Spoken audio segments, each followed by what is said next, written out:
Good afternoon, good evening, or good morning, wherever in the world you're tuning into the EWC Central broadcast from.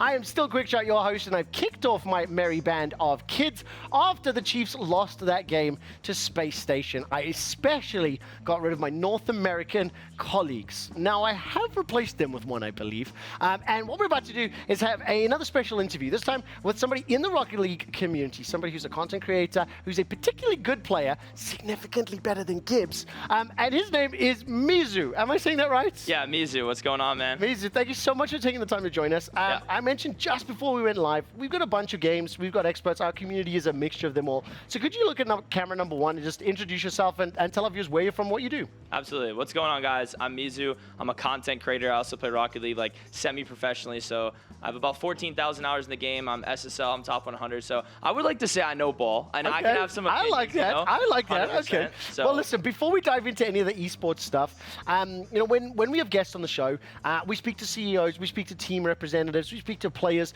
but when we have influencers, we have content creators, when we have people who are streamers coming to join us, we're going to talk a little bit about you, because, what are you doing here? How many events do you travel to, and what are you actually doing at EWC?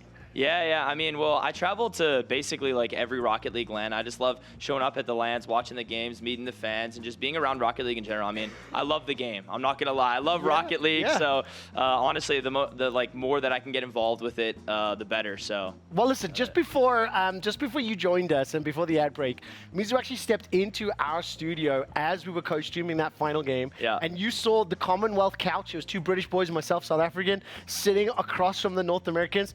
When you watch that and you see people who are new to Rocket League, 4 of the 5 of us have never played the game. Yeah. I've never watched the game. We're only learning it for EWC.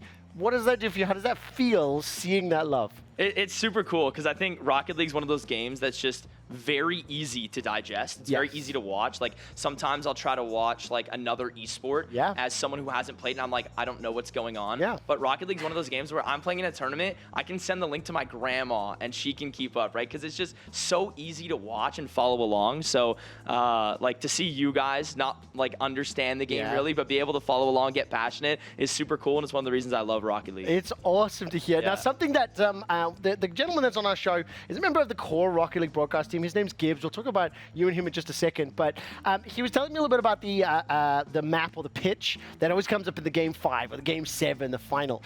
Now, as somebody who doesn't know the community, when you see that pitch and you understand that, explain that to viewers of other games, what it means to play on that final pitch. Yeah, so the final pitch, either in Game 5 or Game 7, base if it's a best of 5 or best of 7, is called Champions Field. And Champions Field is just different gravy. Like, when you're on Champions Field, that's when it goes down. Like, the players might start getting a little bit nervous. Like, that's the final game. But especially as a spectator, you're like, okay, this is it. Yes. This is it. And back in the day, there was a pro player. He's won the World Championship 4 times. They called it like Turbo Pulsos Field, like, basically, because he'd always win on that map. The final game. He's retired now, but it's just it has as the kids would say these days, it has aura. Excuse me, it has aura. As the kids, I get the feeling you're one of those kids.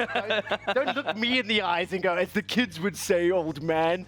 No, okay, so a little bit more specifically, let's talk about the arena and the event. Have you had a chance to walk around the boulevard and check out EWC? And what do you think of kind of the festival around the tournament? Because that is quite special to this event. Absolutely. So I've been to a lot of Rocket League LANs, and typically it's just like the stadium with the setup, and that's kind of it. But this event has really surprised me. The plaza with all the stuff going on was just wow. It's not just the arena, it's everything else. It's the game, but it's also, it goes beyond the game. It's an atmosphere, it's a vibe.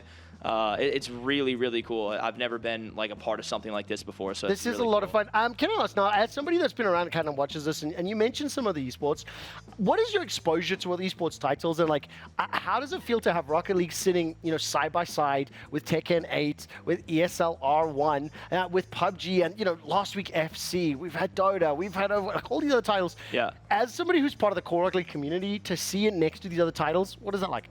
It's super cool, because I want to see Rocket League succeed. I want to see Rocket League blow up.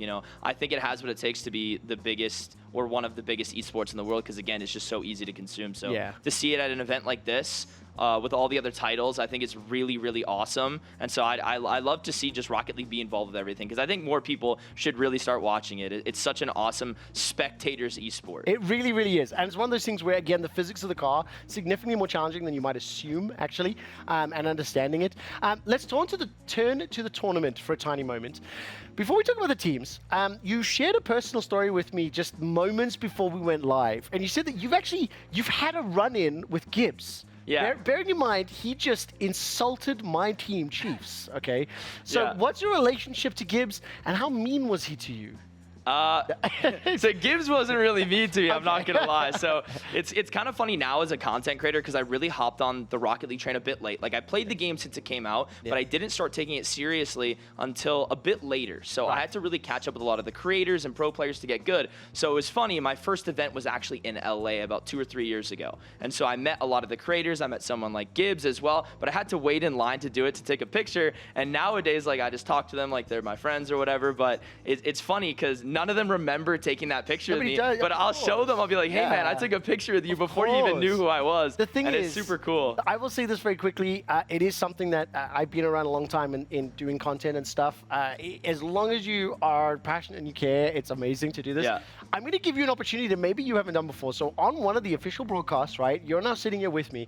I'm going to show you what Gibbs' predictions were, right? Okay. I just want you to tell me who you think is kind of deserves to be on there. Yeah. Do you think he has some wild opinions? Yeah. Because, like, he told me that G2 was ranked 8th. BDS was 4th, and G2 just smashed BDS 3-0 earlier today with a sub. So I'm immediately like, I can't trust this guy. He's wrong. That's my opinion.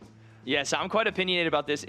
Is this top left, like top 1 left, through 8? 1 through 8. Okay. Dude. Yeah. So I can get behind a Team Falcons pick. Like, I can respect that. Okay. Vitality being top 4, I can also respect it. Okay. I think Furia is a dark horse team, so I can see why he'd put it top 3. But I'm hearing you already have doubts. You have mistrust. I do. So if I were to change anything, and again, Gentlemates I also agree with, but if I were to change anything, I actually do believe. Bearing in mind, they just got beaten by Aussies. So, so like, you know what I mean? Yes. I do know what you're saying, but I would say, as a player myself, sometimes when you switch up the roster, but you're already a very good team, you'll have like a honeymoon phase. Oh, yeah. And so I really do believe that G2 is going to win this whole event. Even though Gibbs has them at 8, I think G2 is going to win the whole thing. And I'll tell you why. I'll tell you why right now.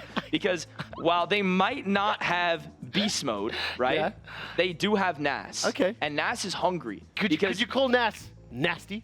Yeah, I would say he's nasty. So Nas is a fantastic player. He's super slept on, right? Okay. He's a North American player. I played against him. He's awesome. But he didn't have the best season with his team. So he's coming in on a better team now, and he's very hungry to win. Okay. And I also think they have a little bit of that honeymoon phase where I think they'll win the whole thing. Out of interest, do you know who my next guest is? No. Okay, fantastic. It's not important for you. What I will do is this. I'll say this very quickly. Thank you so much for the interview. Thank you for the conversation. I will say I don't fully trust your review of the teams because it's so clear on the USA hype train. You were defending your boy Gibbs so heavily, I'm going to have to just throw that out, right? Like, I've got quantifiable proof that you both are wrong, and you just let me down. I was trying to sell my boy out here. Nevertheless, this is a piece of merch that we're going to be giving away to our viewers and our streamers. We have the week name, the games. Every guest that's been on here signed. There are some epic names on here. I don't know how much you follow Call of Duty, but Hex and Scump were the last 2 people to sign it. Okay, I know Scump, yeah. You're going to be joining this list as well. I'm going to say thank you. Can you just give us a little shout out to fans, to viewers, to the Rocket League community? Camera number 1, the mic's all yours. What's going on, guys? Thank you guys so much for watching this stream. I appreciate the love that you guys are showing everyone here, especially at the Esports World Cup. It's been a fantastic event. I'm super glad to have been a part of this, and thank you guys for the support that you show me on this interview as well. You guys are awesome. Keep watching. Stay tuned, because it's about to go down this Sunday. I'm excited to see G2 win, because they're going to win. Come back to this moment. You're going to be mad G2's going to win. Do you sincerely not know who my next guest is? No, no idea. G2's going to win, though. Fantastic. Very last one. I need one team name only. Chiefs or Gentlemates? Because the rematch is happening, I believe. I'd say Gentlemates is going to win that for sure. You're so wrong. Okay, I'm sick of him and these Rocket League USA people. We're going to take a very quick break. Get ready for my next interview and check in on PUBG in the STC Arena. Play a little more.